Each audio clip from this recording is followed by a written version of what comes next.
ሁለት ወጣቶች እነዚህን መነኮሳት አዩአቸው። ከሁለቱ አንዱ ቅዱሳን አባቶቼ እያለ ወደ እነርሱ ሮጠ።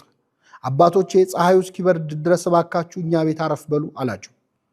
ፀሐዩዋ እየከረረች ስትመጣ በበረሃማዋ ግብፅ ጉዞ በጠዋትና ማታ እንጂ በቀትር ስለማይታሰብ ጉዟቸውን ማቋረጥ ግድ ሆነባቸው። ስለዚህ ሁለቱ ወጣቶች እነዚህ መነኮሳት በክብር ተቀብለው ከቤታቸው አስገቧቸው፣ እግራቸውን አጠቧቸው። በቤታቸው ከትውልድ ትውልድ ሲተላለፍ የኖረ የከበረ እጅግ ውድ የብር ሳህን ላይ ምግብ አቀረቡላቸው። መነኮሳቱ በዝምታ ተመገቡ። ከዚያ ትንሽ አረፍ የሚሉበት ክፍል ተሰጣቸው። ትንሽ እንደቆዩ ወጣቱ መነኩሴ ቀስ ብሎ ወደ ምግብ ማብሰያው ክፍል ገብቶ የበሉበትን ውድ የብር ሳህን በልብሱ ደብቆ ይዞ መጣና አባን ጠቅሶ ጠራቸው። ተሰናብተው ከወጡ በኋላ አባ በቀሚሱ ውስጥ የተደበቀውን የብር ሳህን ሲያዩ ደነገጡ። መናገር ባይችሉም በልባቸው ግን እንዲህ አሉ፣ እነዚህ ደግ ወጣቶች በክብር ተቀበሉን፣ እግራችንን አጥበው መገቡን። እውነት ለውለታቸው ምላሹ ውዱን ንብረታቸውን መስረቅ ነው ብለው አዘኑ። ጥቂት እንደቆዩ የመስኖ ውሃ ወደ ተከማቸበት አንድ ድልድይ ደረሱ። ውሃውን ሲሻገሩ ታዲያ ወጣቱ መነኩሴ በብር ሳህኑ ላይ ካማተበበት በኋላ ወደ ወንዙ ወረወረው። አባ ግራ ገባቸው።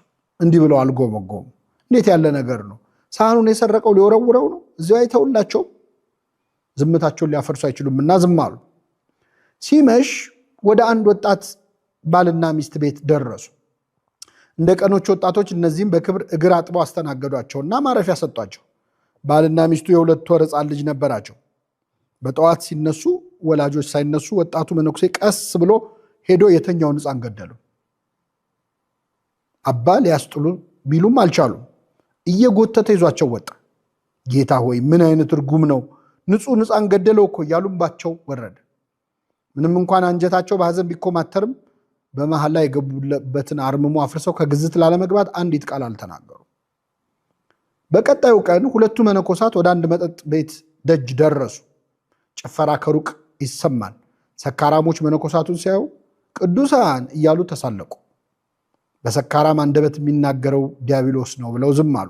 ወጣቱ መነኩሴ ግን ወደ መጠጥ ቤቱ አቅጣጫ በግንባሩ ተደፋና 3 ጊዜ ሰግዶ ተሳለመ። ጥቂት እንደሄዱ አንድ ያረጀ መስቀሉ ከጉልላቱ የተነቀለ በርና መስኮት የሌለው ቤተክርስቲያን አዩ። ወጣቱ መነኩሴ ድንጋዮች ለቀመና አማተበበት፣ ወደ ፈረሰው ቤተ መቅደስ ወረወረው። አባ ይህን ጊዜ መጠጥ ቤቱን ተደፍቶ ተሳለመ፣ ወደ መቅደሱ ድንጋይ ወረወረ ብለው በዝምታ ተንጨረጨሩ። አሁን 3ኛው ቀን ደረሰ። በጠዋቱ